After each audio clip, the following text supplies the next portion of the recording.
नमस्कार दोस्तों, welcome to Kairos UPSC right time at the right moment.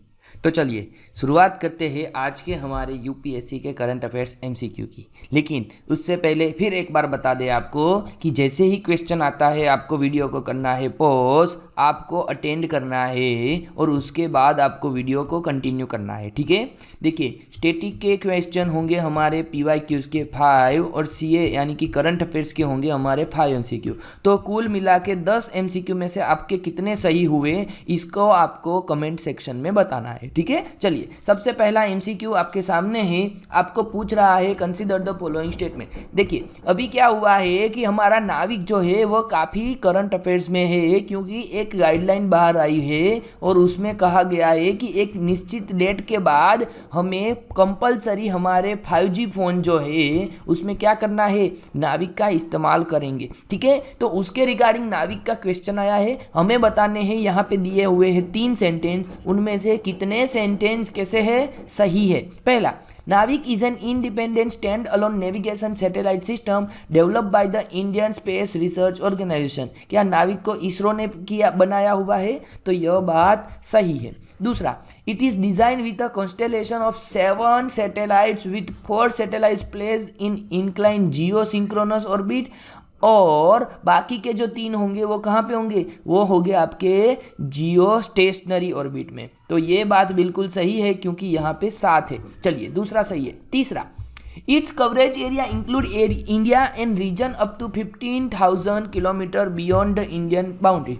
अरे भैया इतना ज़्यादा हम कैसे कर सकते हैं? देखिए ये है हमारी अर्थ, ठीक है, और इस अर्थ में यहाँ पे बीच में हमारा जा रहा है क्या, विषुववृत्त जा रहा है। ठीक है, और इसके ऊपर हमारे पास यहाँ पे 66 डिग्री पे है एक और चीज़, यहाँ पे भी है एक और चीज़। ठीक है, कैंसर और कैप्रिकॉर्न। तो जो भी आपका ये जियो स्टेशनरीज या जियो सिंक्रोनस जो भी ऑर्बिट होती है उसकी हाइट होती है 35,786 किलोमीटर। ठीक है, तो यहाँ पे क्या होता है कि हमें कंटिन्यूस क्या मिल सकता है, हमें कंटिन्यूस सर्विसेज मिल सकती है। और उसके लिए हमने क्या किया हुआ है कि ये जो एक जगह पे स्थिर होगा ऐसे हमारे 3 और बाकी के हमारे 4, ऐसे कुल मिला के 7 सैटेलाइट हमें ये सर्विस प्रोवाइड करेंगे। देखिए अब दिक्कत ये है कि अगर हमें पूरे अर्थ का कॉन्स्टेलेशन देखना है, पूरे अर्थ में अगर हमें सिस्टम या सर्विसेज नेविगेशन प्रोवाइड करवानी है तो उसके लिए हमें कम से कम आप यूँ मान के चलिए 24 सैटेलाइट चाहिए। कितने? 24 सैटेलाइट, क्योंकि हमें चाहिए 6 ऑर्बिट और हर ऑर्बिट में 4 सैटेलाइट चाहिए, यानी कि हमें कुल मिला के 24 सैटेलाइट चाहिए, तभी हम इतना ज़्यादा एरिया कवर कर पाएंगे। अब इंडिया के बॉर्डर के बाहर 15,000 किलोमीटर, मतलब कि ये तो ऑलमोस्ट पूरी दुनिया को हम एक साथ कैप्चर करने की बात समझ रहे हैं। ठीक है, तो ये चीज़ गलत है। क्यों गलत है सर जी? क्योंकि यहाँ पे 15,000 नहीं आएगा, यहाँ पे आएगा सिर्फ 1500। ठीक है, हमारा जो नाविक है यह India and region up to 1500 की बियॉन्ड द इंडियन बाउंड्री। समझ गए हो? मतलब कि ये हमारा भारत हो गया, तो इस बाउंड्री से हम 1500 किलोमीटर और इस बाउंड्री से हम 1500 किलोमीटर कवर अप देंगे। ठीक है, तो तीसरा सेंटेंस सही है। हमें पूछा है कितने सही है, तो भैया option B 2 sentence are only correct. देखिए क्या हुआ है कि हमारे अभी state for electronics and information technology department से में न्यूज़ मिल रही है कि ऑल 5G फ़ोन को रिक्वायर होगा किसकी, नाविक की। कब से? जनवरी 1, 2025 से। ठीक है, तो उसके रिगार्डिंग IRNSS यानी कि इंडियन नाविक सिस्टम जो है यह हमारी करंट अफेयर्स में है। ठीक है, उसके बारे में आपको सारी जानकारी पता होनी चाहिए। 1500 किलोमीटर के ऊपर ऑलरेडी यूपीएससी ने एक बार प्रश्न पूछ चुके हैं। ठीक है, चलिए हम चलते हैं आगे। अभी रिसेंटली क्या हुआ है कि लॉजिस्टिक परफॉर्मेंस इंडेक्स जारी हुआ है और उसके ऊपर डिबेट चल रही है। तो भैया यह किनके द्वारा इनको पब्लिश किया जाता है? पहला, वर्ल्ड इकोनॉमिक फोरम, दूसरा यूनाइटेड नेशंस डेवलपमेंट प्रोग्राम, तीसरा वर्ल्ड बैंक और चौथा द इंटरनेशनल मॉनेटरी फंड। क्या फिर देखिए world economic forum, UNDP, world bank या फिर IMF? चलिए बोलिए। तो इसका सही आंसर आएगा option C, the World Bank. ठीक है, देखिए क्या हुआ है India wants World Bank to take into account several measures taken by the government of the logistic front such as PM Gati Shakti initiative while determining the logistic ranking. India ने क्या किया है कि भैया आप जो भी परफॉर्मेंस इंडेक्स मेजर कर रहे हो तो उसमें आपके पुराने ढंग से जो भी कर रहे हो वो तो कीजिए, लेकिन हमारी गवर्नमेंट जो भी नए नए इनिशिएटिव ले रही है जैसे कि गति शक्ति इनिशिएटिव लिया है तो उसके रिगार्डिंग आपको उसमें क्या करना पड़ेगा, ऐड करना पड़ेगा, तभी आपका इंडेक्स इंक्लूसिव होगा और तभी आपका इंडेक्स एक सही पिक्चर हमें मार्केट का बता सकता है। ठीक है, तो लॉजिस्टिक परफॉर्मेंस इंडेक्स है, यह काफ़ी न्यूज़ में रहता है तो इसी के रिगार्डिंग आपको पता होना चाहिए। और इनको लॉन्च किया जाता है किनके द्वारा, वर्ल्ड बैंक के द्वारा। ठीक है, चलिए एक चीज़ आप मुझे बता दीजिए कि यह क्या हर साल रिलीज़ किया जाता है या फिर हर 2 साल में रिलीज़ किया जाता है। ठीक है, चलिए इतना आप मुझे बता दीजिए, हम चलते हैं अगले क्वेश्चन की ओर।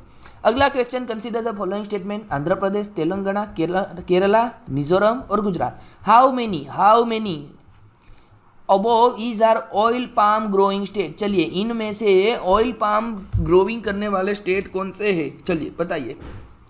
जी हाँ, आंध्र प्रदेश भी है, तेलंगाना भी है, केरला भी है, मिजोरम भी है और गुजरात भी है। हालांकि आपको गुजरात में डाउट्स हो सकता है लेकिन गुजरात में भी ऑयल पाम आपका ग्रो हो रहा है। तो यहाँ पे पांचों के पांचों सही है, यानी कि सभी जो स्टेट के नाम दिए हैं वह सारे क्या कर रहे हैं, हमारी कंट्री में ऑयल पाम ग्रो कर रहे हैं।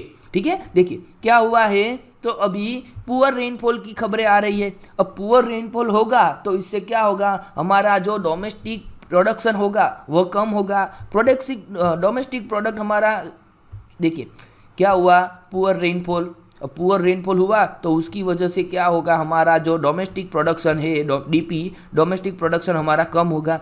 और डिमांड तो हमारी उतनी है या फिर ज़्यादा होगी तो हमारे प्राइस में क्या होगा, बढ़ोतरी होगी। तो हमें क्या करना पड़ेगा, इन सारी चीज़ों को इंपोर्ट करना पड़ेगा। अब इंपोर्ट बढ़ जाएगा तो हमारे जो फॉरेन रिजर्व है वो हमारे तिजोरियाँ खाली हो जाएगी। ठीक है, तो इन सारी चीज़ के ऊपर यह न्यूज़ इम्पोर्टेंट थी क्योंकि अभी क्या हुआ है कि डोमेस्टिक प्राइस में क्या हुआ है, अगस्त में ड्रॉप हुआ है। ठीक है, लेकिन डिमांड बूस्टेड होने की वजह से हमें यह क्या करना पड़ रहा है, इंक्रीज करना पड़ा है हमारे इंपोर्ट को। चलिए ऑयल पाम ग्रोइंग स्टेट्स के बारे में आपको इतना पता होना चाहिए कि हमारे देश का 98% टोटल प्रोडक्शन 3 स्टेट में हो जाता है, एक आंध्र प्रदेश, एक तेलंगाना और दूसरा हो गया केरला। ठीक है, लेकिन उसके साथ साथ अगर हम देखने जाए तो ऐसे बहुत सारे स्टेट हैं जहाँ पे ऑयल पाम ग्रो हो रहे हैं। ठीक है, रिसेंटली अगर हम देखने जाए तो अरुणाचल प्रदेश, आसाम, मणिपुर और नागालैंड ने भी वहाँ पे इनका स्टार्ट किया हुआ है। देखिए आपको पता होना चाहिए एक मिशन आया था POEM। चलिए आप बता दीजिए ये POEM मिशन के बारे में, जो किन के रिगार्डिंग है, ऑयल पाम ग्रोइंग के रिगार्डिंग है। ठीक है, चलिए नेक्स्ट MCQ आपको पूछ रहा है, consider the following statement about global stock take. देखिए क्या पूछ रहा है, 2 सेंटेंस दिए हैं, उनमें से आपको करेक्ट देखना है। पहला, it refers to propose 5 yearly review of the impact of countries climate change action. मतलब किसी देश ने क्लाइमेट चेंज के ऊपर कैसा काम किया है उसके लिए हर 5 साल में हम रिव्यू करेंगे, इसके लिए बात कर रहे हैं। दूसरा, under the Paris agreement every country must present a climate action plan in 5 yearly cycle.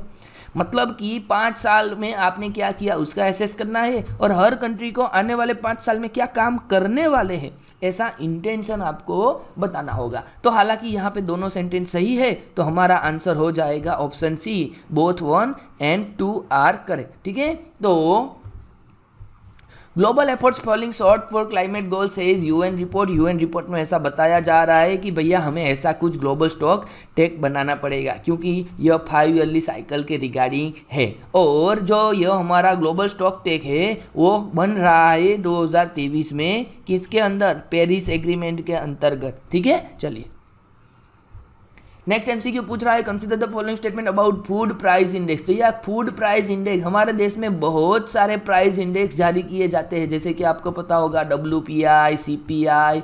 ठीक है, ऐसे बहुत सारे होते हैं और उनमें से आपको फूड प्राइस इंडेक्स के बारे में जो 3 सेंटेंस दिए हैं उनमें से how many sentences are correct यह बताना है।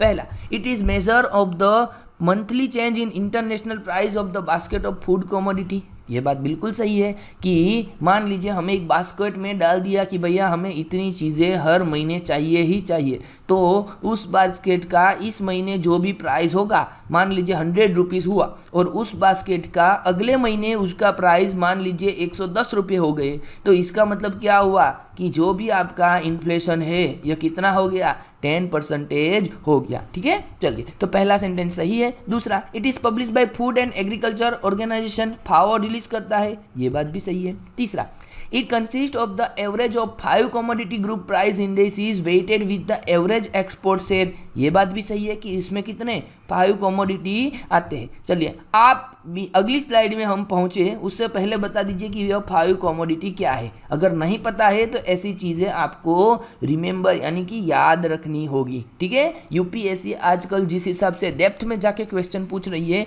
तो आपको पता होना चाहिए कि भैया यह 5 कमोडिटी कौन सी है। हालांकि यह सेंटेंस सही है, तो हमारे तीनों के तीनों सेंटेंस सही होने की वजह से ऑप्शन सी यानी कि ऑल 3 आर करेक्ट। देखिए क्या हुआ है यहाँ पे, world food price index back to 2 year low despite rice सर फूड एग्रीकल्चर ऑर्गेनाइजेशन। देख, पूरी दुनिया में फूड प्राइस इंडेक्स हम देखने जाए तो 2 साल के नीचे है, चल रहा है। ठीक है, चाहे आपके यूक्रेन वॉर चल रहा हो, लेकिन यूक्रेन वॉर और रशियन वॉर जो चल रहा है वहाँ पे हमें सिर्फ राइस के बारे में दिक्कत हो रही है, लेकिन और बहुत सारी कमोडिटी हम इस्तेमाल करते हैं तो वहाँ पे हमें ऐसा सीन नहीं हो रहा है। ठीक है, फूड प्राइस इंडेक्स जो मंथली चेंज आपको बता रहा है, 5 कमोडिटी की बात कर रहा है, जिसमें सीरियल, वेजिटेबल, डेयरी, मीट और शुगर, इन 5 चीज़ों के जो प्राइस होते हैं उसकी एवरेज लिया जाती है। और बेस ईयर कौन सा है, कभी पूछ सकता है आपको कि भैया इसका जो बेस ईयर है, यह बेस ईयर है 2014-16। ठीक है, चलिए, ये थे हमारे करंट अफेयर्स, और अब हम चलते हैं पीवाईक्यूज। पीवाईक्यूज में हमारी सीरीज़ चल रही है 2019 की, और 2019 की सीरीज़ अब हम ख़त्म होने वाली है। ठीक है, बने रखे, अपने आप को हमारे साथ जुड़े रखें, क्योंकि आने वाले टाइम में हम शुरुआत करेंगे 2018 वाले क्वेश्चन। पहला, with reference to Indian national movement consider the following states. चलिए, पर्सन दिया है और पोजीशन हेड दिया है, आपको बताना है which of the pair given is correctly match. भैया सही जो जोड़ है उसके बारे में बताना है। पहला, sir Tej Bahadur Sapru, president all India liberal federation, ये बात सही है। दूसरा, K C Neogy, member of the constituent assembly, सबको पता है यह केसी नियोगी कौन है, जो 1946 में हमारा प्लानिंग कमीशन आया था, उसी के बेस पे हमारे 5 ईयर प्लान आए थे, उसी के हेड थे, तो ये बात तो सही है। तीसरा, PC Joshi, general secretary communist party of India, yes, ये जो सीपीआई के क्या है, जनरल सेक्रेटरी है। ठीक है, चलिए, तीसरा सेंटेंस सही है। चलिए, एक चीज़ बता दीजिए, ये पीसी जोशी का फुल फॉर्म बता दीजिए, क्या बताइएंगे, पीसी जोशी का फुल फॉर्म बताएंगे। ठीक है, चलिए, तो यहाँ पे तीनों सेंटेंस सही है, इसका मतलब क्या आएगा, ऑप्शन डी जो है हमारा बिल्कुल सही आंसर होगा। Next, with reference to Indian national, देखिए ये तो देख लिया। हाँ, अगला क्वेश्चन पूछ रहा है, on 21 June the sun, 21 June the sun does not set below the horizon at the Arctic circle, does not set below at the origin at Antarctic Circle, shines vertically overhead at noon on the equator, shines vertically overhead at the Tropic of Africa। देखिए, आपको क्या पूछा है कि भैया 21 जून को क्या होता है। अब आपको पता है कि हर साल में 21 जून को हम वर्ल्ड योगा डे सेलिब्रेट करते हैं, क्योंकि यह होता है हमारे लिए साल का सबसे लंबा दिन।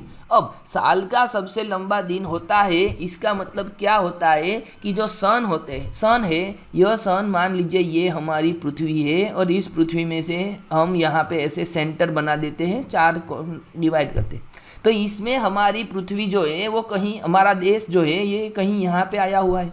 ठीक है, अब 21 जून को हमें ज़्यादा सनलाइट मिलती है, इसका मतलब सन की पोजीशन यहाँ पे होगी, और सन की पोजीशन यहाँ पे होगी तो क्या होगा, बोलिए क्या होगा कि 24 घंटा हमारा सन यहाँ पे ऊपर रहेगा, और जैसे कि आपको पता है कि हमारी अर्थ जो है यह क्या है, यह एक इंक्लाइन है। ठीक है, यह इंक्लाइन होने की वजह से जो हमारा ये नॉर्थ पोल वाला एरिया है, यानी कि जो हमारा आर्कटिक सर्कल है, वहाँ पे हमें 24 घंटे सूरज देखने को मिलेगा। आपको पता होगा, हमने बचपन में पढ़ा था कि भैया 6 महीने दिन होता है और 6 महीने रात होती है। तो इसीलिए इसका सही आंसर होगा option A, does not set below the horizon at the Arctic circle. Next, why are dew drops not form on a cloudy nights. भैया जब क्लाउडी नाइट्स होती है उस टाइम पे ड्यू ड्रॉप्स क्यों नहीं बनते हैं? उसके ऑप्शन है, पहला, क्लाउड एब्जॉर्ब द रेडिएशन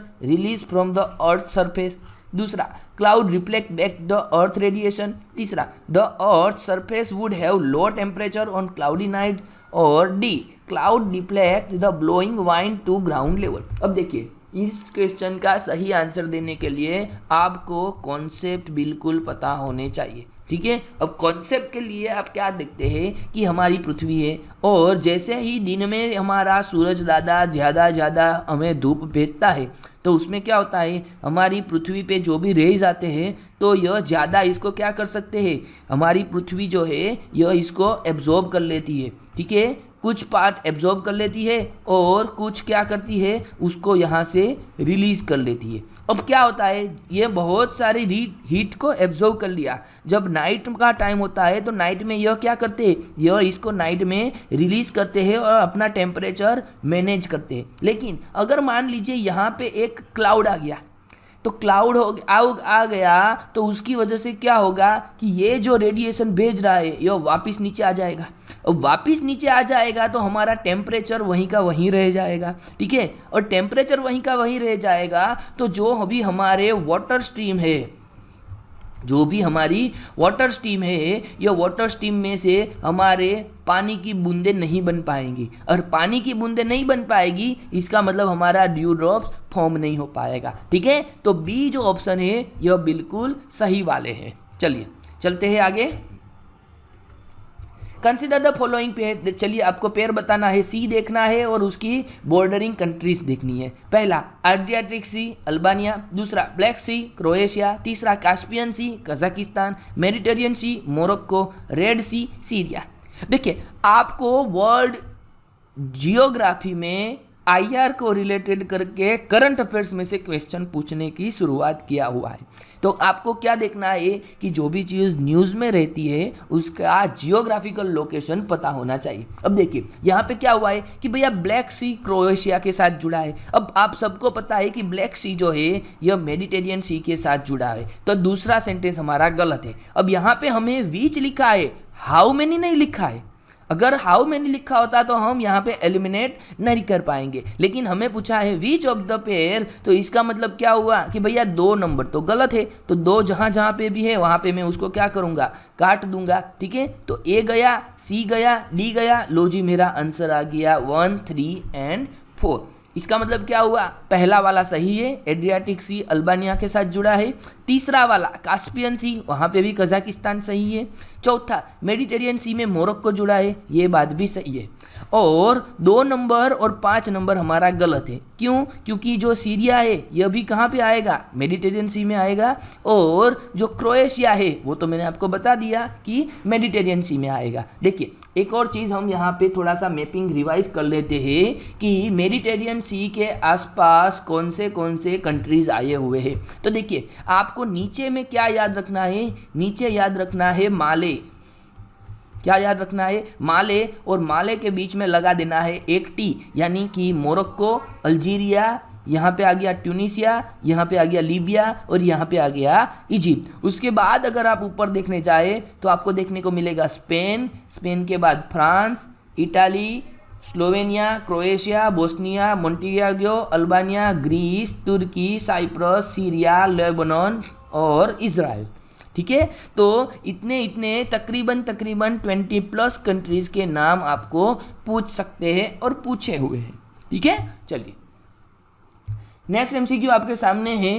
क्या पूछा है, consider the following pairs. Famous place दिया हुआ है और उनके रिवर के बारे में बताना है। देखिए यहाँ पे ना आपको एक चीज़ दिखा हुआ है कि ये थोड़ा फॉर्मेशन में गलत हो गया है, ये पहला नंबर नहीं है, ये आपका क्या है, इंस्ट्रक्शन है, ठीक है। इसका मतलब क्या हुआ, ये हो गया हमारा पहला वाला, ये हो गया हमारा दूसरा वाला और ये हो गया हमारा तीसरा वाला। चलिए अब पढ़ते हैं। आपको क्या पूछा है, which of the pair is are correctly match. चाहिए करेक्टली मैच हमें बताना है। तो पहला पंढरपुर चंद्रभागा नदी, तिरुचिरापल्ली कावेरी नदी, हम्पी मालप्रभा नदी। नहीं नहीं नहीं नहीं नहीं, आप सबको पता है हम्पी को कहाँ पे आया है, हम्पी आएगा तुंगभद्रा के पास। तो दूसरा जो तीसरा वाला है यह हमारा कैसा हो गया, गलत हो गया। तो भैया सी कटा, बी कटा और डी कटा। इसका मतलब पहले दो जो है यह हमारी पेयर बिल्कुल सही है, ठीक है। चलिए ये थे हमारे आज के एमसीक्यू। फिर से एक बार कह रहे हैं कि हमारी मेहनत आप लोगों तक पहुंचाए, लोगों को पता चले कि भैया यूपीएससी में इस हिसाब से भी प्रिपरेशन करनी होती है,